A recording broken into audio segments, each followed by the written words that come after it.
10월 8일 금요일입니다. 오늘은 이사야 13장 1절부터 마지막 22절까지 말씀. 바벨론이 소돔과 고모라가 될 것이라 하는 제목입니다. 바벨론이 소돔과 고모라가 될 것이다. 오늘부터 읽는 이 13장부터는 새로운 장이에요. 앞에서 1장부터 12장까지 내용하고 조금 다른 내용. 내용이 다르다는 것이 아니라 이제 이 관심 두는 부분이 다르다 이렇게 이제 말할 수가 있겠죠.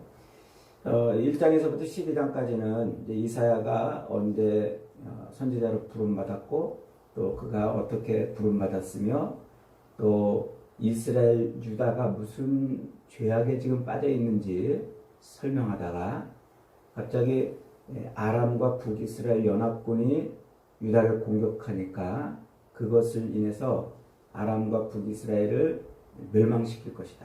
하나님의 심판이 임할 것이다. 그 얘기를 12장까지 해온 거죠. 그러면서 그 아람과 북이스라엘이 심판받는 그날이 하나님의 진노와 심판으로 세상이 멸망할 날이라는 것을 이중적으로 설명하고 있다. 이렇게 말씀을 드렸죠. 오늘은 이 아람과 북이스라엘 그리고 아수르가 멸망하는 이 심판받는 이야기가 아닌 바벨론에 대한 이야기. 그러니까 오늘 13장이 이야기고 14장까지 걸쳐서 이제 나오죠.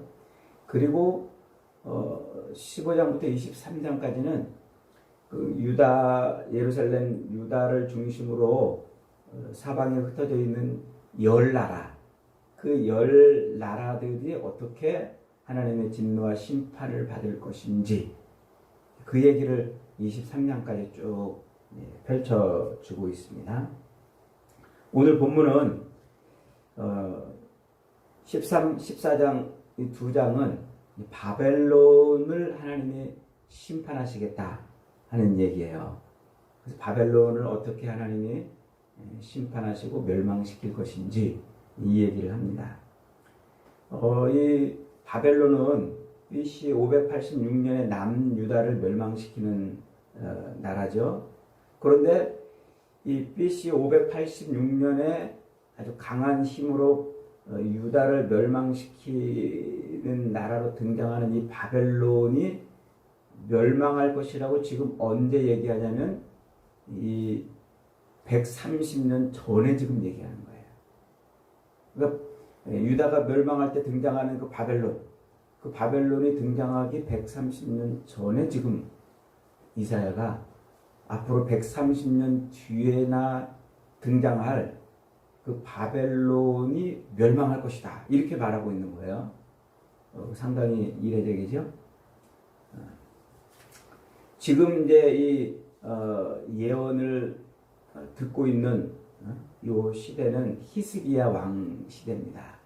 우시야, 요담, 아하스 그리고 히스기야로 이렇게 지금 왕이 이어지고 있습니다. 근데 지금 이 때는 아마 히스기야 왕 때쯤으로 이제 보여져요. 그러니까 약 한 725년 때, 요때 이제 지금 이사야가 자 130년 뒤에 예루살렘을 멸망시키는 그 바벨론을 지금 바벨론이 멸망할 것이다. 이렇게 얘기를 해요. 그러니까 BC 586년에 바벨론이 예루살렘 유다를 멸망시키고 나서도 70년 뒤에나 멸망하거든요. 그러니까 한 200년 뒤에 일어날 일을 지금 예언을 하고 있다. 이렇게 보시면 되겠습니다. 히스기야 왕은 정치를 잘했어요. 아버지 아하스보다도 훨씬 더 하나님 마음에 합한 그런 정치를 하죠. 종교적으로도 굉장히 그 우상들을 아주 철폐하고 무엇보다도 성전을 아주 새롭게 정비하고 또 율법도 새롭게 이제 흙먼지에 뒤덮여 있던 율법을 탈탈탈 털어가지고 다시 율법을 지켜내려고 애를 썼던 사람이죠. 하나님을 잘 섬겼습니다. 그러다가 말년에 병에 걸렸어요. 그러니까 이제 히스기야가 그 말년의 병 때문에 하나님 앞에 엎드려가지고 기도하죠. 하나님은 그 기도를 들어주셨어요. 그의 생명을 15년이나 더 연장을 시켜주십니다. 그래서 그 히스기야는 그 기적 같은 그런 인생을 사는 거예요. 나머지 말년의 그 병에서 치유받은 덧붙여진 인생은 이제 기적 같은 인생을 사는 거잖아요. 그러니까 그 앞에서 히스기야가 행했던 그 엄청난 정치적 업적들, 종교적인 그 업적들, 이런 것들이 그 말년의 기적 같은 인생을 사는 것과 덧붙여져 가지고 히스기야는 아주 위대한 왕으로 이렇게 세상에 알려지게 되죠. 그러니까 세상 주변의 나라들한테도 그 소문이 이제 막 들리는 거예요. 야, 히스기야는 참 대단한 왕이더라. 더군다나 죽었다가 살아난 왕이더라. 뭐 이렇게 이제 알려졌을 겁니다. 그때 저 아수르 뒷공무니에서 이제 막 꼬물꼬물 나라로 만들어지고 있던 바벨론, 조그만 이제 막 신생 국가 바벨론이 히스기야에게 사신을 보내요. 사신을 보내가지고 왕이여, 당신 참 어떻게 그렇게 대단한 그런 삶을 사셨습니까? 하고 이렇게 이제 문안 인사를 옵니다. 그러니까 히스기야가 왜 그랬는지, 그 기분이 좋았는지 그 사신들을 아주 환대해줘요. 환대해주고 막 자기의 그 치적과 업적과 자기를 자랑하기 시작합니다. 어디까지 자랑하냐면 왕궁, 예루살렘 왕궁 문을 활짝 열어가지고 왕궁을 다 보여줘요. 그리고 식량 창고랑 무기 저장고까지 다 열어가지고 이 사신들한테 다 보여주면서 이 지금 유다, 예루살렘이 얼마나 풍요롭고 강성한 나라인지, 그리고 자기가 어떤 업적을 세웠는지를 문을 다 열어제끼고 막 자랑을 하는 거예요. 그게 화근이었어요. 그게. 그 이사야 선지자가 그 얘기를 듣고 히스기야 왕한테 쫓아옵니다. 그러더니 왕이여, 도대체 왜 그러셨습니까? 왕이 그렇게 열어서 보여준 그 모든 것이 다 그 바벨론으로 옮겨질 것입니다. 이런 예언을 해요. 그 예언이 있은 130년 뒤에 실제로 바벨론이 예루살렘을 공격해서 모든 걸 다 털어가죠.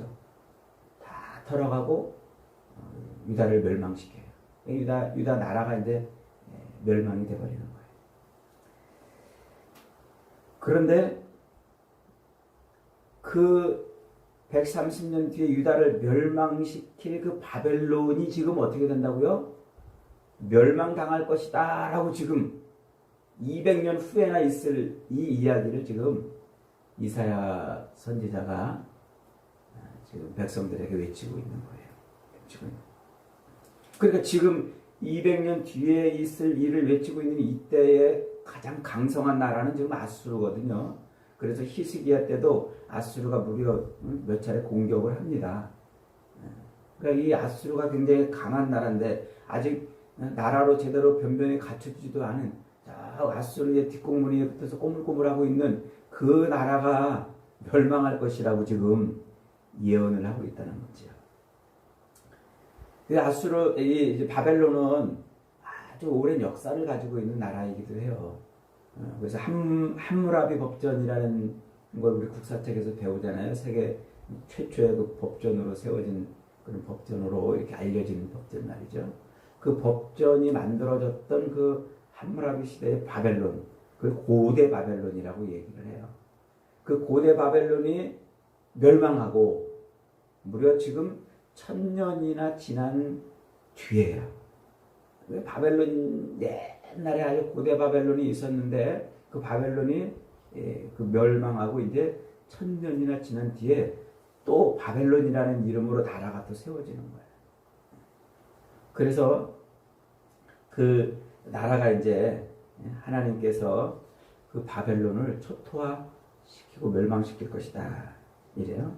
어떻게 초토화시킬 것이냐면 이 2절에 보니까 이렇게 표현하고 있습니다. 너희는 민둥산 위에 기치를 세우고 소리를 높여 그들을 부르며 손을 흔들어 그들을 존귀한 자의 문에 들어가게 하라 했어요. 민둥산 위에 아무것도 심겨져 있는 벌거벗은 산 꼭대기에 뭐를 세워요? 깃발을 세우란 말이에요. 깃발. 그 깃발을 세우면 그 깃발을 보고 이제 군대가 모여드는 거예요. 그 군대가 모여들어서 바벨론으로 들어갈 것이다.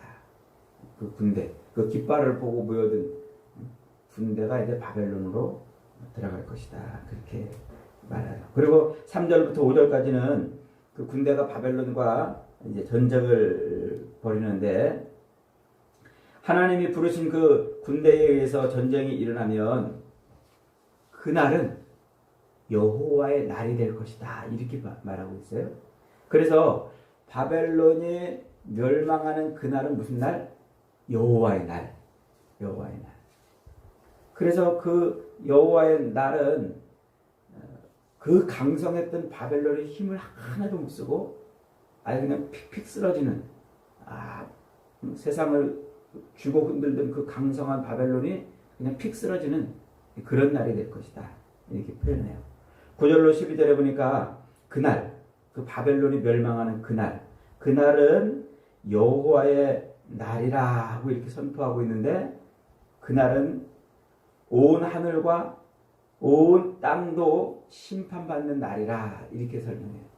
그러니까 가만히 읽어보면 지금 이 얘기는 무슨 얘기냐면 바벨론이 멸망할 그날을 무슨 날로 보고 있어요? 온 세상이 심판받는 날이라 이렇게 지금 이중적인 예언이죠.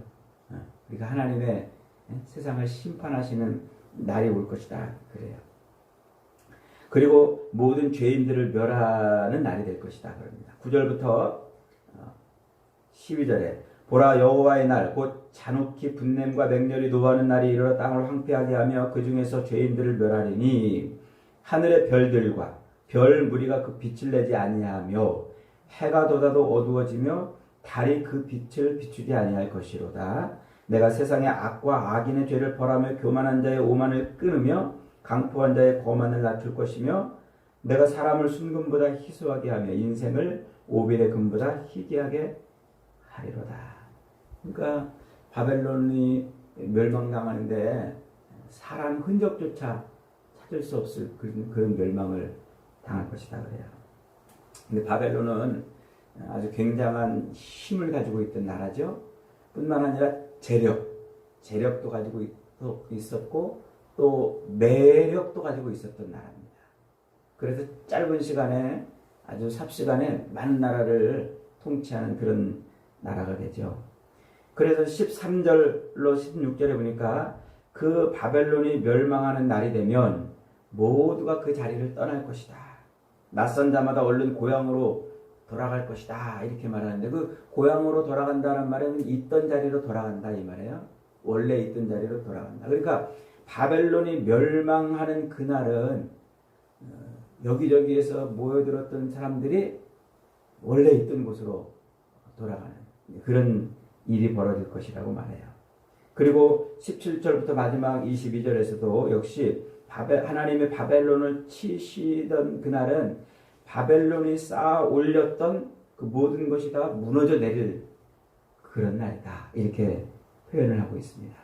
어떻게 무너져 내린다고요? 소돔과 고모라 성처럼 무너져 버릴 것이다. 소돔과 고모라 성은 옛날에 그 아브라함 시대에 아주 죄악으로 들끓었던 곳이잖아요. 죄악으로 들끓었는데 그곳은 사람들이 많이 몰려들었던 성읍입니다. 근데 그곳이 음란하고 패역한 그런 모습으로 인해서 하나님이 멸망을 시키려고 해요. 아브라함이 하나님 그곳에 의인 50이 있어도 멸망시킬 겁니까? 40명, 30명, 20명, 10명 하나님 그래도 멸망시킬 것입니까? 그런데 결국 의인 열이 없어서 멸망당하는 그래서 다시는 그 터 위에 성읍이 세워지지 않는 그런 멸망을 당하는 곳이 되죠. 그것처럼 바벨론이 이제 완전히 멸망할 것이다. 이렇게 말하고 있습니다. 그런데 좀 이 본문을 읽으면서 좀 이상한 것은 아니 200년 뒤에나 이제 일어날 일을 지금 왜 이스라엘 백성들에게 지금 선포하고 있나? 왜 유다 백성들에게 지금 선포하고 있나? 존재 자체도 미미한 아직 나라가 지금 있는지 없는지도 모를 그런 나라를 하나님이 왜 멸망시키는데 소돔과 고모라처럼 이렇게 멸망시킨다고 예언을 하시고 있는 것일까? 이 말씀을 통해서 우리는 두 가지를 깨달을 수가 있어요. 첫째로는 지금 하나님의 통치, 하나님의 역사, 하나님의 그 권능은 이스라엘 땅에만 갇혀 있는 것이 아니라는 것을 말해주고 있는 거예요. 그러니까 하나님은 이스라엘의 하나님만이 아니고 온 세상을 통치하시는 분이라는 겁니다. 이스라엘 백성들에게 하나님이 가장 강조하고 또 강조하는 것이 이거예요. 유대 백성들에게만 존재하는 하나님이 아니라 세상을 통치하고 있는 하나님이시라는 것이죠. 그러니까 앞으로 한 200년 뒤에나 있을 그런 일들도 결국 하나님이 시공을 초월한 그 능력으로 통치하시는 분이다 하는 것을 가르쳐 주고 있습니다. 그리고 두 번째로 이 예언은 종말에 있을 마지막 때에 있을 온 세상을 심판하시는 그 하나님의 심판을 예표하는 심판이에요.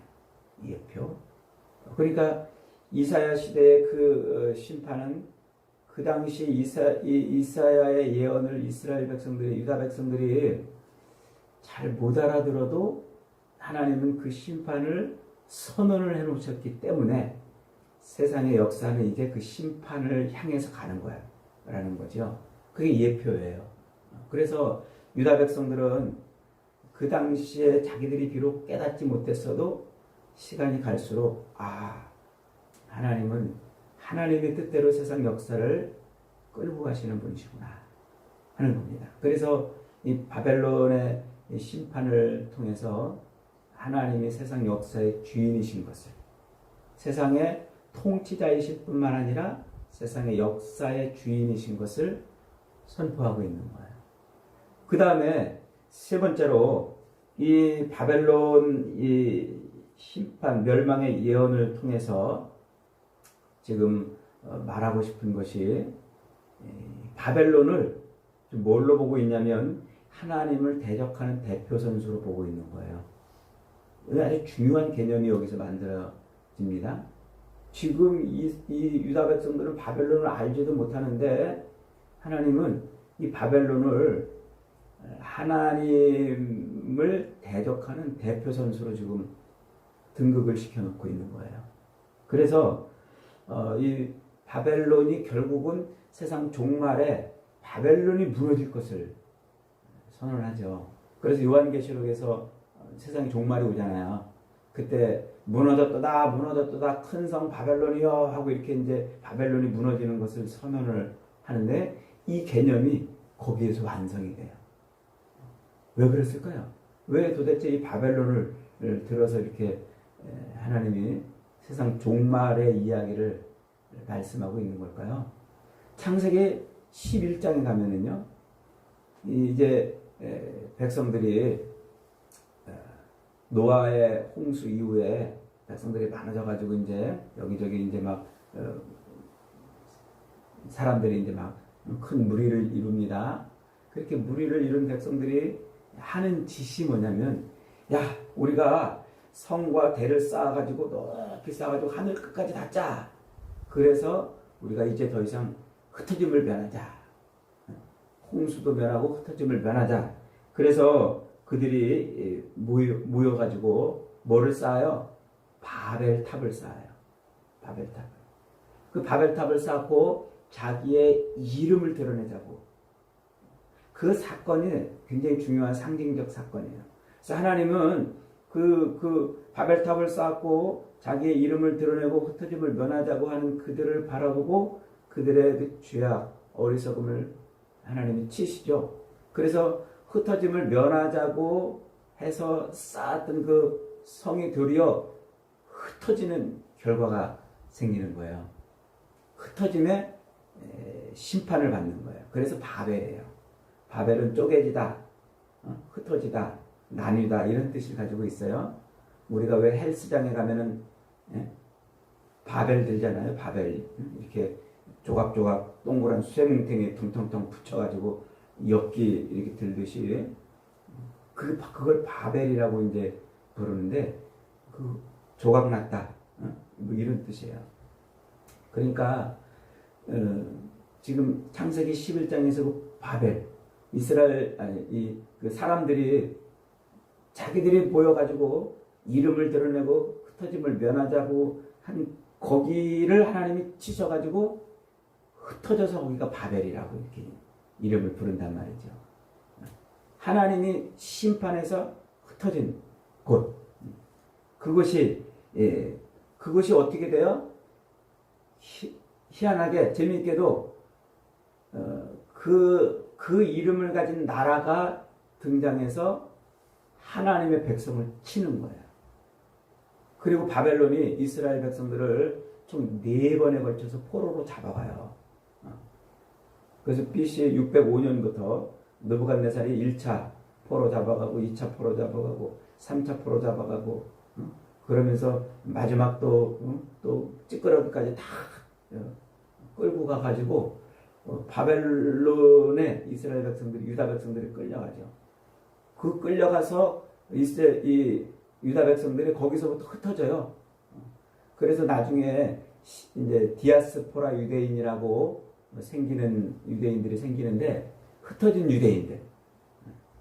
그 시작이 여기 바벨론이 예루살렘을 멸망시킨 거예요. 그러니까 재밌잖아요. 하나님에 의해서 흩어진 그 백성들이 그 이름을 가지고 하나님의 백성을 흩어버리는 거예요. 그래서 하나님의 백성을 흩트는 존재인 이 바벨론이 하나님을 대적하는 대표 선수로 등록이 되는 거예요. 그래서 마지막 요한계시록에 가면은 바벨론이 온 세상 하나님을 대적하는 자로 등장하는 거예요. 그래서 바벨론을 멸망시키는 것이죠. 그러니까 바벨론은 곧 하나님을 대적하고 하나님의 백성들을 어떻게 흩어버리는 존재. 하나님을 대적하고 하나님의 백성을 흩어버리는 존재를 하나님이 어떻게 하시겠다? 심판하시겠다. 멸망시키겠다. 하는 얘기죠. 그러니까 이 말씀은 굉장히 중요한 의미가 있어요.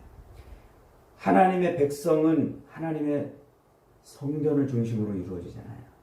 하나님의 성전, 오늘날 하나님의 성전은 어디입니까? 교회예요. 그리고 하나님의 성도들, 백성들이 곧 성전이에요. 우리가 곧 성전인 거죠. 그러니까 하나님의 백성들이 모여지지 않고 그 백성들을 못 모이게 흩어버리는 일이 지금도 벌어지고 있어요. 그들은 뭐 하는 자들일까요? 그들이 곧 바벨론이에요. 하나님을 대적하는 자들. 하나님의 백성들을 흩트는 자들이 된다는 것이죠.